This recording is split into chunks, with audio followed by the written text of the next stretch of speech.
ஸ்ரீமதே ராமானுஜாய நமக. தினம் ஒரு திவ்ய பிரபந்தம் தொடரிலே இன்றைக்கு 1670வது பகுதி.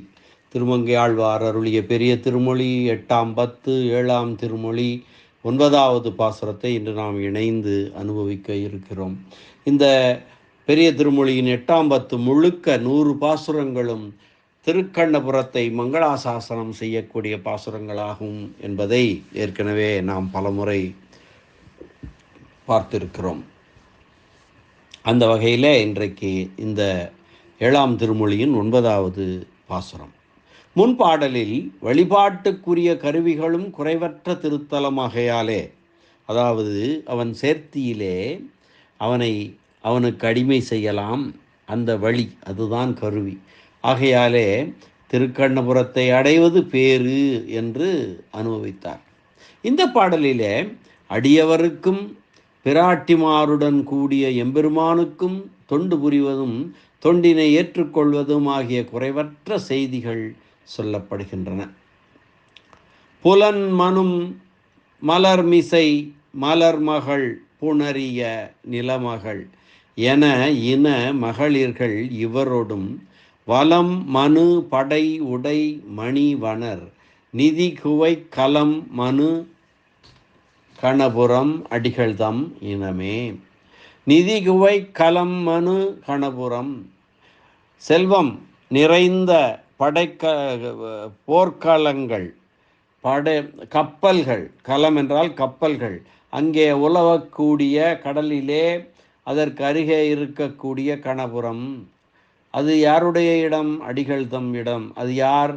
புலன்மனும் மலர்மிசை மலர்மகள் புணரிய நிலமகள் என இனமகளிர்கள் இவரோடும் வலம் மனு படையுடை மணிவனர்.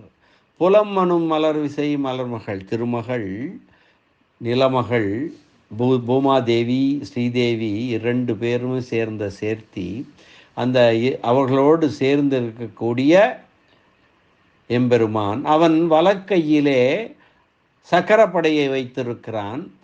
படையுடை மணிவண்ணர், மணிவண்ணர்னா மணி போன்ற வண்ணத்தை உடையவர். அவருடைய இடம் திருக்கண்ணபுரம் என்பதுதான் இந்த பாடல் சொல்லக்கூடியது. புலம் மனும் மலர்மிசை மலர்மகள் புணரிய நிலமகள் என இன மகளிர்கள் இவரோடும் வலம் மனுபடையுடை மணிவனர், மணிவண்ணர் என்பதுதான் இங்கே குறுக்கல் விகாரமாக வனர் என்று வந்திருக்கிறது. மணிவனர் நிதிகுவை கலம் மனு கணபுரம் அடிகள்தம் இடமே என்பதுதான் இன்றைய பாசுரம். பொற்குவியல்களை உடைய மரக்கலங்கள் நிறைந்து இருக்க பெற்ற கடலை அருகிலுடைய திருக்கண்ணபுரம், ஐம்புலன்களும் அழுந்தி கிடக்கும்படியாக அழகு வாய்ந்த தாமரை மலரில் வாழும் பெரிய பிராட்டியாரோடும் பெருமானோடு எப்போதும் சேர்ந்திருக்கும் பூமி பிராட்டியார் எனப்பட்ட 2 திருத்தேவிகளோடும் வல திருக்கையில் பொருந்திய திருவாளிப்படையை உடையவரும் நீலமணி போன்ற நிறத்தை உடையவருமான சுவாமியினுடைய திருத்தலம் ஆகும் திருக்கண்ணபுரம் என்பதே இந்த பாசுரத்துடைய நேரடியான பொருள். திருமடந்தை மண்மடந்தை இருபாலும் திகழ நிற்கும் பெருமானுடைய உறைவிடம் திருக்கண்ணபுரம் என்பதாகும். திருமடந்தை திருமகள், மண்மடந்தை பூதேவி, இருபாலும் திகழ நிற்கும் பெருமானுடைய உறைவிடம் திருக்கண்ணபுரம். வலம் மனுபடை, ஆழிப்படையை சக்கரத்தை குறித்தது. அதை வலக்கையிலே பிரயோக சக்கரமாக ஏந்தி நிற்கிறான் திருக்கண்ணபுரத் எம்பெருமான், நிலமேக பெருமான். கண்ணபுரம் கடலுக்கு அருகில் உள்ளதால் நிதி குவை கலம் அணு கணபுரம் எனப்பட்டது. திருக்கண்ணபுரத்திலிருந்து இப்போது ஒரு 15 மைல் தொலைவில் தான் கடற்கரை இருக்கிறது. ஆனால் அந்த காலத்தில் அதுவரை திருக்கண்ணபுரத்தினுடைய மதில்களும் திருக்கண்ணபுரமும் இருந்திருக்கக்கூடும் என்பது ஆய்வாளர்களுடைய தெரிவு. அது காலப்போக்கிலே அந்த கடல் அப்படியே சென்றிருக்கக்கூடும், அல்லது இந்த மதில்களெல்லாம் அழிந்து மற்ற ஊர்கள் தோன்றியிருக்கக்கூடும். ஆக ஏனென்றால் நம்மாழ்வாரும் கூறுவார், வேலை மோதும் மதில் சூழ் அலைகள், கடல் அலைகள் வந்து மோதக்கூடிய மதில்கள் சூழ்ந்த திருக்கண்ணபுரம் என்று சொல்வார். அதைத்தான் இங்கேயும் சொல்லப்படுகிறது. அருகில் இருக்கக்கூடிய கடலிலே மரக்கலங்கள் உலவுகின்றன, அந்த மரக்கலங்களிலே பொற்குவியல்கள் இருக்கின்றன என்று சொல்லப்படுகிறது. நிதிக்குவை களம் அணு கணபுரம். பல துறைமுகங்களிலிருந்து சிறந்த சரக்குகளை ஏற்றி கொண்டு வருகிற கப்பல்கள் கடலில் பெரும்பான்மையாக காணப்படுதல் இயல்பு. இங்கே மரக்கலங்களிலே பொற்குவியல்கள் இருந்தன. அதாவது கொண்டு போய் விற்றுவிட்டு திரும்ப வரும்போது பொன்னை வாங்கி வருவார்கள். அது பொற்குவியல்களாக இருக்கும் என்றும் எடுத்துக்கொள்ளலாம். முன்னர் ஏற்கனவே திருக்கடன் மல்லையை அனுபவிக்கும் போது அந்த திருப்பதிகத்திலே புலங்கொள் நிதி குவையொடு புழக்கை மா களிற்றினமும் நலங்கொள் நவமணி குவையும் சுமந்து எங்கும் நான் ருசிந்து கலங்கள் இயங்கும் அல்லை என்று பார்த்தோம்.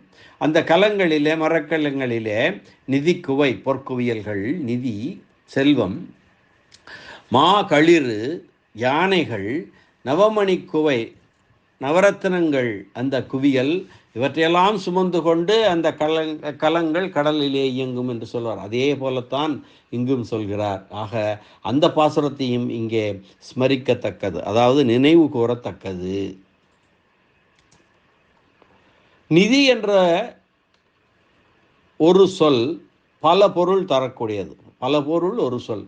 இங்கு பொன் என்ற பொருளிலே வந்திருக்கிறது.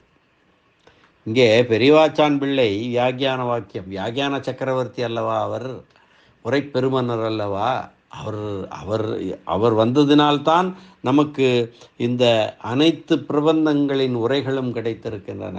அந்த ஆழ்வார்கள் அருளிச் செயல்களின் உள்ளுரை பொருள் என்ன என்பது தெளிவாக தெரிவதற்கு வியாக்கியான சக்கரவர்த்தி பெரியவாச்சான் பிள்ளையனுடைய வியாக்கியானங்களே காரணம். அவர் இல்லை என்றால் நமக்கு இந்த பாடல்களின் பொருள்கள் சரிவர புலப்பட்டிருக்காது. அப்படிப்பட்ட அந்த வியாக்கியான வாக்கியம், இந்த பாசுரத்திற்கான வாக்கியம் என்ன சொல்கிறது என்றால், பொற்குவை மாறாத மரக்கலங்களை உடைய திருக்கண்ணபுரம் கடல் ஒரு புறமாய் இருக்கும் போலே காணும்.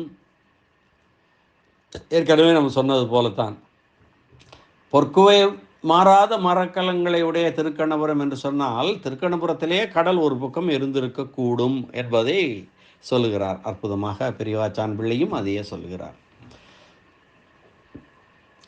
அடுத்த திருமொழியிலே கலங்கள் முன்னீர் கண்ணபுரத்து என்றும் சொல்லப்படுகிறது. ஆக எல்லாம் ஒத்து வருகிறது. கண்ணபுரத்திலேயே கடல் இருந்திருக்கிறது, அதாவது கடலுக்கு வரை கண்ணபுரம் இருந்திருக்கிறது என்றும் எடுத்துக்கொள்ளலாம்.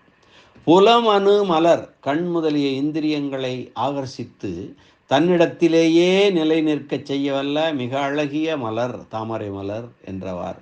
அந்த மலரிலே குலமனு மலர்மிசை மகள் என்னும் அளவே போதுமானதாக இருக்கு. அப்படி சொன்னாலே திருமகளை குறிக்கும். அது மீண்டும் மலர்மகள் என்றதை கூறியது கூறல், சொன்னதே சொன்னல் என்று கூறியது கூறல் ஒரு தவறு. அது ஒரு அப்படி இங்கே எடுத்துக்கொள்ள வேண்டியதில்லை. மலர்மகள் என்றது சம்ஜையாக கொள்ளத்தக்கது. குலமனு மலர்மிசை மகள், குலமனு மலர்மிசை மலர்மகள், மலரினடியிலே மலர்மகள் திருமகள் என்று சொல்கிறார் என்று எடுத்துக்கொள்ள வேண்டும். இனி இந்த பாசுரத்திற்கான வியாக்கியான சக்கரவர்த்தி பெரியவாச்சான் பிள்ளையினுடைய உரை.